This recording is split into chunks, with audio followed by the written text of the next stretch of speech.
dit. Retour sur ce plateau, nous faisons un dernier tour de table sur la question du Soudan avant d'aller au Niger. Germain Pouli, vous étiez en train de parler du statut même de l'Arabie Saoudite, des personnes à évacuer, la plupart sont des Soudanais, voilà, les bloqués à Khartoum Occidentaux, essentiellement. ils sont déjà partis, c'est dit que ces pays ont pu négocier pour pouvoir faire sortir leurs ressortissants, alors que ça tirait encore un peu partout. Et aujourd'hui, ce sont les Soudanais qui sont terrés chez eux, qui ne trouvent pas à manger, ce sont des hôpitaux qui n'arrivent même plus à fonctionner, et qu'il faut essayer de réhabiliter un peu pour soigner les gens. Maintenant, est-ce qu'ils sont totalement de bonne foi? C'est vrai, l'ONU a crié qu'il y a une situation humanitaire assez grave. Ils agissent, c'est possible, mais est-ce qu'ils vont mettre tout leur poids pour que ces discussions-là avancent? Mais après, ils sont quand même avec des acteurs qui se connaissent très bien, encore que récemment, donc en octobre 2021, ils se sont entendus déjà pour chasser les civils de la transition.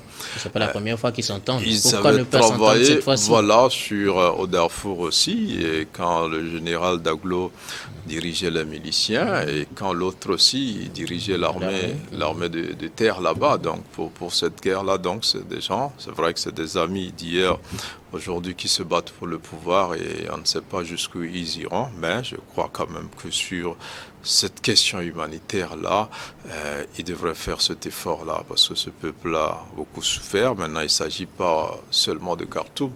Il y a aussi le Darfour, où il y a pratiquement la situation presque similaire, et là où il y a beaucoup plus de déplacés et de réfugiés, où il y a déjà plein de personnes aussi qui sont tuées là-bas. Donc, il faut agir, et on espère que l'Arabie Saoudite, qui travaille avec deux frères ennemis, ils ont travaillé ensemble au Yémen et ailleurs, en Libye également, je pense. Et donc aujourd'hui, s'il faut travailler pour l'homme, je pense qu'ils pourraient s'entendre. En tout cas, c'est mon souhait.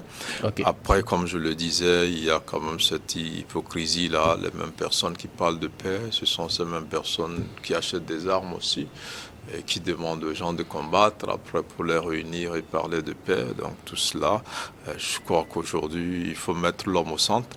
Et c'est la raison d'être de ce dialogue-là, et espérons véritablement qu'il soit sincère et qu'on trouve une solution pour sauver les vies civiles dans ce pays-là. Prosper Agboklou. Oui, vous savez, on peut se poser 1000 questions autour de cette problématique. La paix reviendra-t-elle ou pas?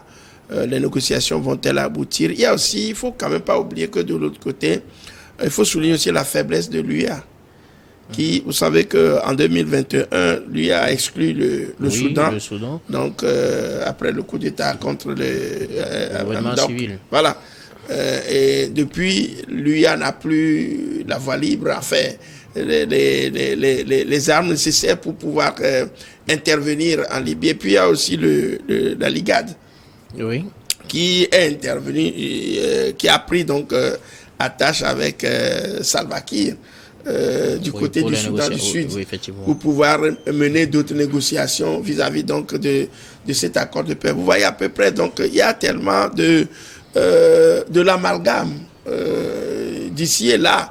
Donc pour moi, ça reste, comme Germain vient de le dire, ça reste donc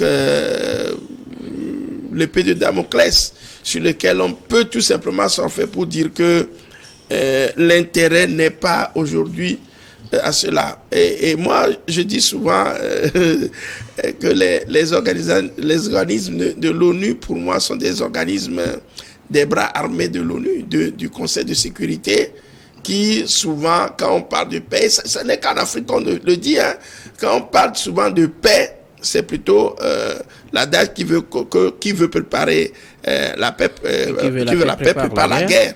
Vous voyez à peu près, on prépare plutôt la guerre en se faisant ainsi indexer. Donc, dur de voir que quand on retourne un peu à l'histoire même du Soudan, vous savez, il y a eu tellement d'imbroglio juridico plutôt militaro-juridical, si vous voulez ainsi, qui ont fait que ce pays est toujours dans la tourmente. Vous n'oubliez pas, après l'indépendance, il y a eu cette guerre-là.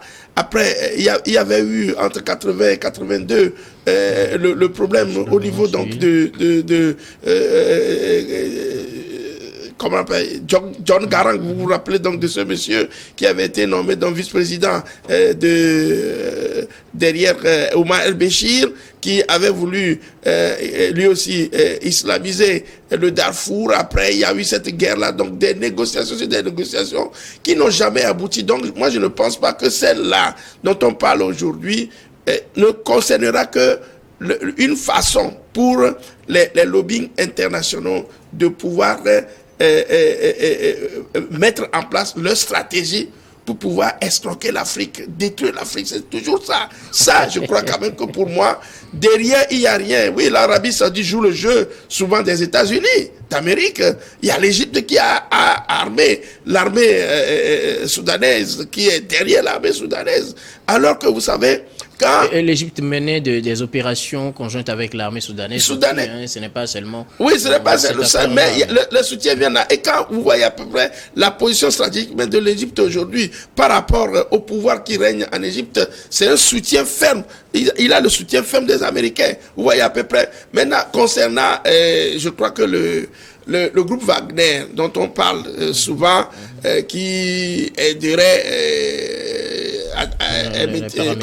Daglo. Oui. J'ai souvent l'habitude de dire à Daglo. Daglo, qui concerne Daglo, il faut dire que il faut séparer quand même les intérêts de Wagner par rapport aux intérêts de la Russie. Ouais. Oui, la Russie veut aujourd'hui il veut construire une base navale sur la mer Rouge.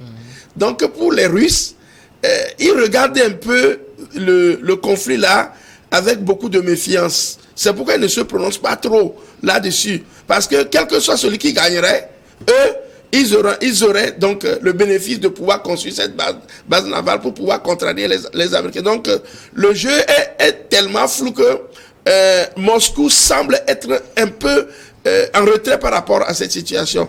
Donc aujourd'hui, je plains les Soudanais et malheureusement, c'est une guerre qui va avoir des répercussions sur le continent africain.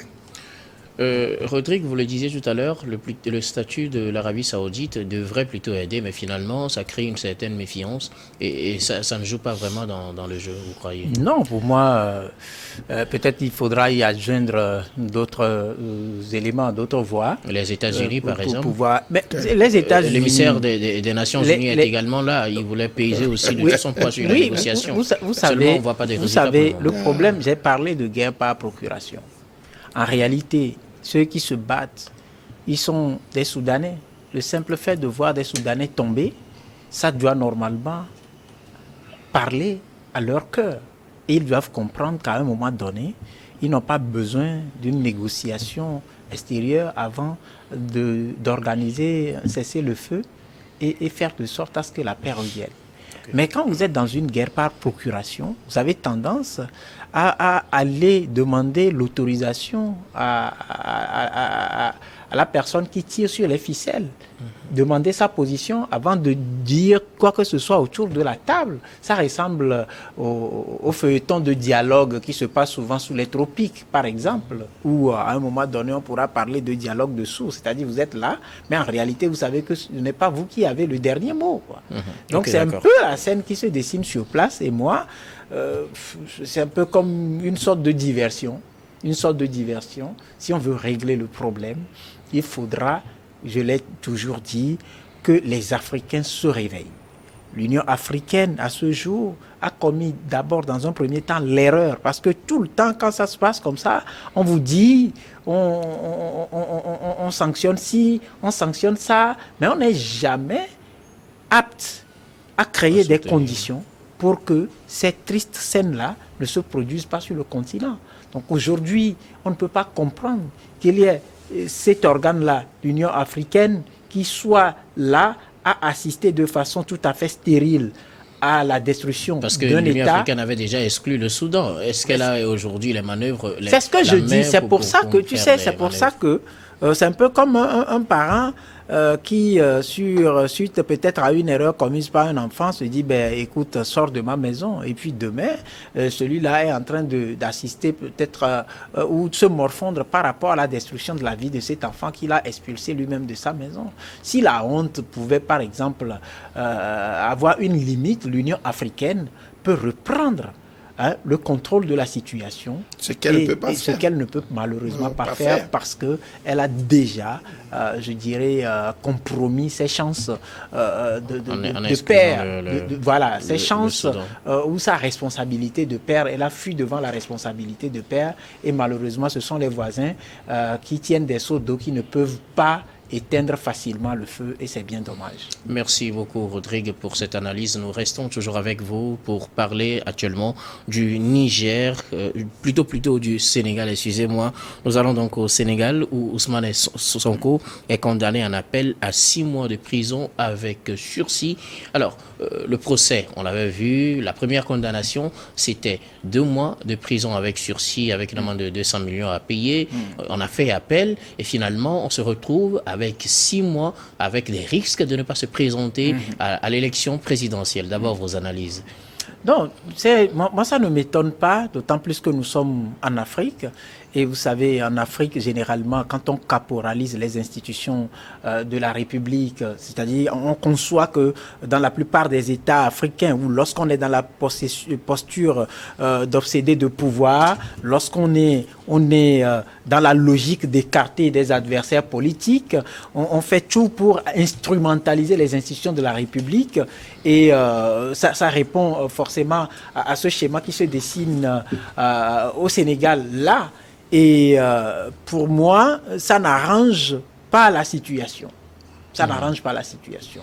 Mais est-ce que cette condamnation, ce n'est pas normal, peut-être quelque part, au regard des arguments présentés qu'on avait vu lors du premier procès? Vous savez qu'à ce procès-là, les avocats de l'accusé ont été absents. L'accusé lui-même avait déjà annoncé qu'il n'allait plus, il était dans la logique de la désobéissance civique, il n'allait plus collaborer avec la justice.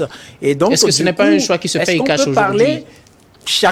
Quand on fait un choix dans la vie, on l'assume. Chacun fait son choix. Moi, je ne fais qu'analyser selon la façon dont j'appréhende le sujet. Maintenant, comme on le dit, lorsqu'un aveugle, par exemple, veut te jeter une pierre, ça voudra dire que quelque part, il a déjà peut-être un pied sur la pierre. Donc, je ne sais pas ce qui se dessine, mais j'estime que ce n'est pas un élément qui vient s'ajouter, un élément nouveau qui vient s'ajouter pour arranger une situation donnée. Ça vient plutôt la dramatiser. Ça vient compliquer les choses. Maintenant, pour le sort de l'accusé, parce que là, ça se lit, on comprend que c'est l'objectif qui est visé à travers l'instrumentalisation de la justice qui est en train d'être, vous savez qu'il y a l'autre procès qui arrive, donc c'est l'objectif qui est en train d'être atteint pour écarter un potentiel candidat, mais je pense que de l'autre côté, les réflexions doivent être en cours pour prendre les dispositions qu'il faut afin de ne pas se surprendre. Vous savez, au Sénégal, Ousmane Sonko n'est pas le seul Sénégalais qui ne veut pas d'un 3e mandat de Macky Sall. Il n'est pas le seul Sénégalais qui a les connaissances ou l'intelligence nécessaires pour candidater. Et donc, du coup, dans la coalition-là, il y a d'autres voies. Et si c'est Ousmane Sonko qui pose problème et qu'on veut écarter, si jamais on arrive, parce qu'il a encore une chance, il doit pouvoir la cassation, et si c'est confirmé, c'est à partir de là qu'on peut conclure que son statut d'éligibilité est entamé. Mais pour le moment, on ne sait pas encore ce qui sera dans sa réaction avec ses avocats, mais les jours sont comptés, on verra bien, et c'est la fin qui justifiera les moyens. Germain Pouli, Sonko d'abord condamné il y a 2 mois, on a interjeté appel, ce n'est pas bien Sonko qui a interjeté appel même s'il avait dit, et voilà, 6 mois avec sursis, et voilà, les risques de ne pas se présenter à une élection présidentielle sont de plus en plus croissants. Quel regard portez-vous sur ce nouveau verdict qui a été donné? Je crois que déjà on pourrait regretter le fait qu'il interjecte appel de la première décision parce que finalement la sanction a été aggravée. Plus lourde. En appel, non seulement elle a été confirmée, elle a été aggravée. Lors de la première décision, c'était 2 mois, je C'était pense. 2 mois, oui. Et avec avec sursis. 2 mois, il gardait toutes ses chances d'être éligible. Donc c'est au moins 6 mois et plus. Là, en ce moment, on n'est pas éligible. Et voilà que le juge de la Cour d'appel, donc, corsé l'addition. Et je crois que même après la première décision, j'ai vu certaines vidéos d'ailleurs sur les réseaux sociaux où certains de ces militants avaient mobilisé même largement au-delà du montant Ouais. qu'ils devaient payer. Je crois qu'il aurait dû peut-être s'arrêter là et régler cette histoire. Bon, maintenant, les avocats peut-être veulent montrer son innocence. Ils ont interjecté appel. Je ne sais pas s'ils vont voulu mettre à l'épreuve la justice sénégalaise et aujourd'hui ça s'est corsé. Et probablement que pour faire suspendre donc cette décision-là, les avocats vont se pourvoir en cassation. Parce que si il y a un pourvoi qui est introduit, donc la décision ne sera pas applicable. Donc, ils vont se pourvoir en cassation. Est-ce que les grands juges vont se réunir? Est-ce qu'ils vont confirmer les 6 mois? Parce qu'ils pourraient le disqualifier pour une éventuelle course à la présidentielle. Ou est-ce qu'ils vont dire le droit autrement et en sa faveur? On n'en sait rien. Mais je crois que déjà, cette volonté d'aller en appel lui porte préjudice aujourd'hui. Parce que, à moins vraiment qu'il soit innocent dans cette affaire, alors que les juges en matière de diffamation, un certain nombre de choses ont certains éléments donc, sur lesquels ils se fondent. En même temps, il y a aussi cette deuxième affaire qui concerne le viol de la célèbre masseuse, voilà, qui l'attend. Et donc, il est pris en étau. Et comme Rodrigue le dit, on pourrait penser éventuellement à des tentatives politico-judiciaires pour éliminer un éventuel candidat. Mais en même temps, je crois que lui aussi a prêté le flanc en s'acharnant sur ce troisième mandat ou sur cette troisième candidature de Macky Sall, alors que le Sénégal a déjà connu un cas similaire avec Wade, qui s'était obstiné, mais qui était quand même allé à l'élection. Et donc, qui a été battu dans les Qui a été battu. Donc je crois qu'il aurait dû plutôt travailler comme Macky Sall et aller battre Wade éventuellement lors d'un troisième mandat, que de fonder toute sa lutte politique sur le fait que Macky Sall ne doit pas être candidat.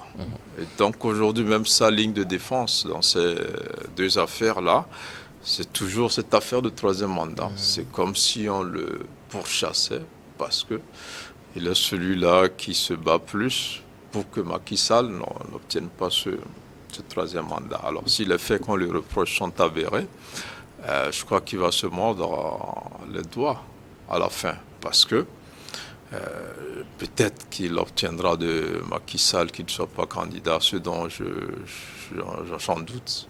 Je doute que l'opposition sénégalaise soit capable de le faire, surtout que Macky Sall a lancé un dialogue. Au cours de ce dialogue, il y a d'autres poids lourds de la politique, comme l'ancien maire Khalifa Sall, comme le fils Wade aussi, qui ont bien envie d'être candidats, et qui espèrent qu'à la fin de ce dialogue-là, ils pourront obtenir l'annulation des décisions judiciaires, enfin pas l'annulation, mais des arrangements politiques qui vont empêcher que ces décisions judiciaires-là, qui les recalent à cette élection-là, soient levées pour l'apaisement dans ce pays. Donc je crois que Macky Sall a pratiquement la possibilité, à la fois légale et politique, avec l'ouverture de ce dialogue-là, de pouvoir être candidat. Et son cas aujourd'hui risque de se retrouver seul, comme lui-même l'imaginait déjà et le disait à l'ouverture de ce dialogue-là. Parce que si la deuxième affaire aussi le condamne, et si les faits se révèlent contre lui, et je crois que il risque fort de ne pas être candidat, à moins qu'il prenne part finalement à ce dialogue-là à l'issue duquel tous ceux qui ont des problèmes avec la justice, vont espérer trouver solution et aller à ces élections-là. Je rappelle qu'il avait déjà rejeté l'idée de tout dialogue avec Macky Sall. On ne sait jamais. Il peut revenir à la raison. Prosper Agboklou, est-ce que Ousmane Sonko est aujourd'hui victime de son insoumission ou bien de sa politique?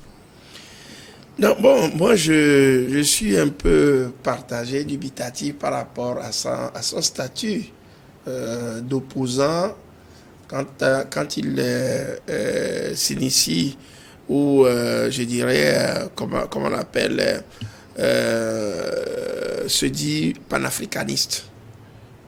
Pour moi, le panafricanisme doit bannir cette idée de course effrénée aux élections présidentielles un peu partout. Est-ce pour autant qu'il faut quand même laisser les gens qu'on juge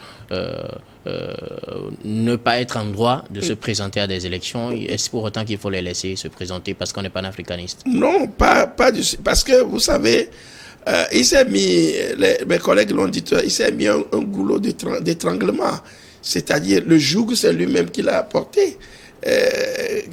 J'aurais voulu qu'il combatte Macky Sall d'une autre manière. Et quelle serait cette manière-là, selon vous? Oui, d'une autre manière, c'est-à-dire dénoncer un tout petit peu le paternalisme auquel s'assujettissent les pouvoirs d'Afrique avec un parrain français qui vient occidental, qui arrive, qui impose tout et qui fait les choses à leur manière, qui tire tous les regards vers eux, combattre un peu, par exemple, le CFA, combattre la France-Afrique, combattre un certain nombre de choses au profit donc des populations que de vouloir s'initier pour prendre le pouvoir. Pour moi... Est-ce que cette ligne de défense ou bien ce discours, ce type de discours serait mieux par rapport à ce qu'il a choisi, c'est-à-dire combattre un supposé troisième mandat de Macky Sall? Est-ce qu'il aurait mieux fait, selon vous, d'aller défendre peut-être un intérêt plutôt africaniste ou africain, fustiger les discours paternalistes, comme vous le dites, le franc CFA et tout? Vous pensez que cette ligne-là aurait pu lui attirer plus d'électeurs ou bien plus de sympathie de la population que celle dans laquelle il s'est engagé? Dans ce cas, pour moi, se présenter même à l'élection présidentielle n'en valait pas la peine. Alors pourquoi il est homme politique? Pour moi, il est homme politique. Et il y a d'autres lignes de défense par rapport... Pour moi, quand chacun d'entre eux arrive, il parle au nom du peuple. De quel peuple? Ce peuple assujetti à la misère. Ce peuple qui ne mange pas à sa faim. Et c'est justement pour ça qu'on cherche à arriver au pouvoir pour changer le sort. Non, on vient au pouvoir avec son clan. Moi, je vous dis, c'est-à-dire que Sonko, tous ceux qui sont derrière Sonko, il y aura c'est Sonko. Ceux qui viendront, s'il prend le pouvoir, s'il arrivait, qu'il prenait le pouvoir, ceux qui viendront derrière, c'est les gens de son clan. Il va créer sa classe également. Depuis que Ouad est parti, il n'y a plus de gens de Ouad au pouvoir. C'est les gens de Macky Sall qui luttent pour que Macky Sall reste. La règle ne changera jamais parce que la démocratie vient d'où? Elle vient de quelque part où qu'on ne maîtrise pas. Donc, vous voyez. Pour cette affaire de changement à la tête des États, c'est un faux débat en fait. Pour moi, c'est que aujourd'hui, Macky Sall veut une troisième candidature. Ce qu'il a combattu à Ouad, lui-même, il veut le faire. Et ce n'est pas légitime dans ce cas pour que quelqu'un se dresse contre lui également? Lui aussi, légitimement pour moi, celui qui veut, c'est-à-dire que c'est comme on appelle les contingences, les dégâts collatéraux de la démocratie mal maîtrisée en Afrique. C'est ça qui amène tout le monde se dit, je peux combattre. Mais c'est-à-dire, il parle du troisième mandat. Quand Macky Sall avait soulevé ce problème du troisième mandat contre Ouad à l'époque, beaucoup étaient derrière. Et on pensait que lui n'allait pas le faire. Et moi, je suis scandalisé lorsque vous voyez nos présidents de la République, Talon l'a fait la dernière fois, devant comment on appelle, un journaliste, bon, je ne sais pas s'il est de quel média il est, mais c'est un journaliste français qui dit, dites-moi, est-ce que vous allez vous représenter pour le troisième mandat? De quel droit il dispose pour poser des questions comme ça? Des questions comme ça, on doit les bannir. Un président de la République est une autorité hautement qualifiée. Moi, je n'accepterai pas que quelqu'un vienne devant le président fort pour lui poser cette question-là. Ce n'est pas son problème. C'est au delà de régler le problème. Donc, oui, moi, je dis, Ousmane Sonko veut ce qu'il... Il a ce qu'il veut. Il a victime de ses propres turpitudes. Allez-je dire. Donc, le combat qu'il mène est un combat inégal. C'est un combat inégal. Et Macky Sall, en décidant d'aller à un 3e mandat, ne le fait pas pour lui. C'est-à-dire que c'est arrivé de quelque part. Quand Gbagbo, je dis Gbagbo, excusez-moi, Alassane Ouattara l'a réussi. En Guinée plutôt, excusez-moi, ça a été fait avant le coup d'État. Donc je crois quand même que Alpha Condé l'avait réussi. Donc je pense que le combat qu'il mène n'aboutira pas et tout ce qui a été fignolé, savamment fignolé contre lui va réussir. Il ira pour ce 3e procès, ce sera la même chose, il sera condamné. Comme il a fait un appel, la condamnation a été corsée. On aura à ce procès. Il n'y a pas d'espoir qui se présente à la présidentielle. Tout est perdu selon vous. Merci. Rodrigue Gaïgo, est-ce qu'aujourd'hui, l'on ne se rend pas compte quelque part qu'on aurait mieux fait plutôt, comme le disait Germain, de s'attaquer plutôt à Macky Sall dans les urnes que de vouloir s'attaquer à un supposé 3e mandat qui jusqu'à présent n'est pas encore confirmé et de se retrouver dans des situations comme celle-là où on n'est même plus en mesure de se présenter à l'élection présidentielle. Est-ce que la stratégie, quelque part, n'a pas été faussée? C'est un peu comme vous me demandez d'attendre quelqu'un qui tient une machette, qui commence par me déchirer dans la peau, d'attendre à ce qu'il m'égorge avant de dire qu'il m'a assassiné. Vous savez... Et pourtant, c'est ce que Macky Sall avait fait à l'époque. Chacun a sa... Vous savez que les voix se sont élevées. Les urnes n'ont pas été la toute première stratégie utilisée par Macky Sall. Effectivement. Il y avait eu... C'est le même cheminement. Il y a eu ce débat-là. Jusqu'à ce qu'à la dernière minute, ce que Wade n'a pas fait, c'est de n'avoir pas mis la justice à la trousse de Macky Sall. Et vous pensez que c'est Macky Sall qui met la justice à la trousse de Sonko? Vous pouvez en déduire ce que vous voulez, mais jusqu'à ce que la Cour constitutionnelle, jusqu'à ce que les juges de leur Cour constitutionnelle le confirment, la candidature d'Abdoulaye Wade. Et vous avez vu, la mobilisation, ça n'a pas été à partir du moment où on a validé la candidature de Wade. Non, c'est depuis l'annonce. Depuis que, j'ai dit dans ce studio plusieurs fois comment ça commence. On envoie de pseudo-constitutionnalistes dans les studios des radios et chaînes de télévision pour aller annoncer. Il y a ensuite des groupes de soutien qui se forment pour dire qu'au nom de X ou Y, au nom d'un puits forage réalisé dans notre localité, nous voulons que Dr Guillaume soit candidat pour une 20e fois, etc. C'est comme ça toujours. Ce sont les mêmes pratiques. Ça ne diffère pas. Ce sont des copies conformes. Alors aujourd'hui, il ne faut pas regretter la méthode en fait. Mais écoutez, il n'y a pas de regret. Non, mais quand vous luttez pour le changement, ben, vous savez, ce n'est pas parce que quelqu'un vous a imposé une chute que vous allez vous coucher là et dire bon, on se relève et on continue le combat. Oui, on m'a fait le lit. Merci. Et donc, mais on se lève et on continue le combat. Et quelle va être la nouvelle stratégie? On continue le combat. J'ai dit ici que... Mais je crois que je l'avais déjà dit quand on a abordé le sujet. Je l'ai dit ici. Dans cette coalition, il n'y a pas que Sonko. Vous savez, dans cette coalition, les Sénégalais qui viennent dans les rues à chaque appel à manifestation, mais viennent des composants de cette coalition-là. Ouais. Et je suis sûr que dans cette coalition, des dispositions seraient déjà en train d'être prises pour que si X était écarté, que Y vienne se présenter. Merci beaucoup. Non, mais si vous me permettez rapidement, ce que nous ne maîtrisons pas, les paramètres que nous ne maîtrisons pas, est-ce qu'au sein de cette coalition même, est-ce qu'il y a du sérieux?